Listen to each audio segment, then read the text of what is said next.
मी स्तब्ध आहे, आम्ही पोरके झालो. आमदार सौ सुलभाताई खोडके. महाराष्ट्राच्या प्रगती व समृद्धीसाठी आजीवन धडपड करणारा लढवय्या लोकनेता हरपला. देशाच्या राजकारणात दादा हे नाव सदैव अजरामर राहील. अजितदादा पवार यांच्या दुःखद निधनानं मी स्तब्ध आहे, आम्ही आज पोरके झालो. एक पाठीराखा दिशादर्शक नेतृत्व, कुशल मार्गदर्शक व महाराष्ट्राच्या प्रगतीसाठी समृद्धीसाठी अविरतपणे आजीवन धडपड करणाऱ्या एका लढवय्या लोकनेत्याला आम्ही आज मुकलो आहोत. आमचा नेता आज काळाच्या पडद्याआड हरपला. केवळ महाराष्ट्रानंच नाही तर देशानं आज एक महान सुपुत्र गमावला आहे. ही फार मोठी क्षती असून धक्कादायक व अजूनही विश्वास न बसणारी घटना. आज क्रूर काळानं घात करून आमच्या दादांना आमच्यापासून हिरावून घेतलं. काळ इतका कठोर होईल असं वाटलं नव्हतं, पण सत्य हे स्वीकारावंच लागेल.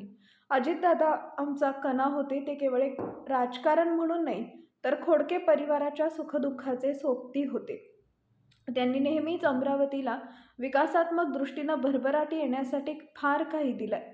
दादांनी प्रत्येक माणसाच्या मनावर एक अमीठ छाप सोडली असून ते सदैव आमच्या स्मरणात राहतील. मी त्यांना श्रद्धांजली देत असून दुःख व्यक्त करत आहे. प्रतिका देण्यासारखं काहीच नाही, बोलण्यासारखं विशेष नाही. जो महाराष्ट्राला पुढे देणारा नेता आज निघून गेला, विश्वासही बसत नाही, सांगू शकत नाही. आता युतीपुढे जे काय घडलं त्याला तर पुढे काही करू शकत नाही.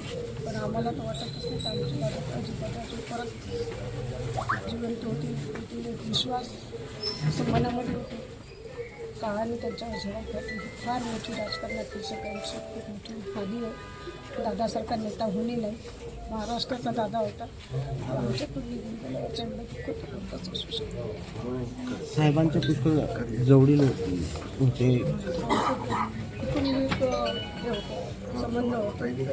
दादा म्हणजे खोडके साहेबांनी खोडके दादा पक्षाची निर्मिती झाली तेव्हापासून 1992पासून आपण बघितलं. 1995मध्ये भुजबळसाहेबांसोबत असताना नंतर सतत दादा पक्षाची राष्ट्रवादी काँग्रेस पक्षाची जी बांधणी झाली 1998 तेव्हापासून दादांसोबत साहेब होते आणि शेवटपर्यंत साहेब होते. आणि शेवटपर्यंत दादांनी काल दुपारी सकाळी 10-10:30 वाजता दादांशी बोलणं झालं.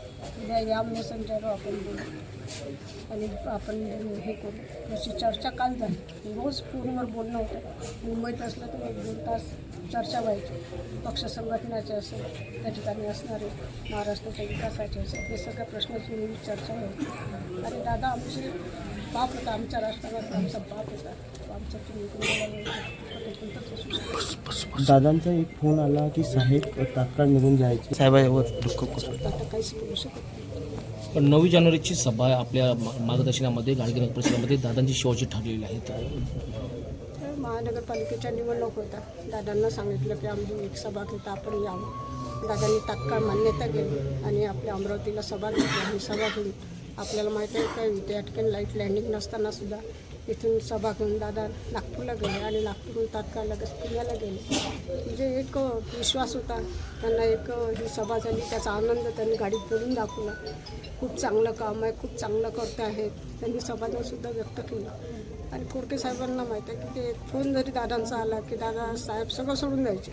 दादांनी म्हटलं दादा त्याचं कामाचं हे करतात. आणि दादांवर विश्वास होता साहेबांवर, आपलं सर्वांना माहीत आहे.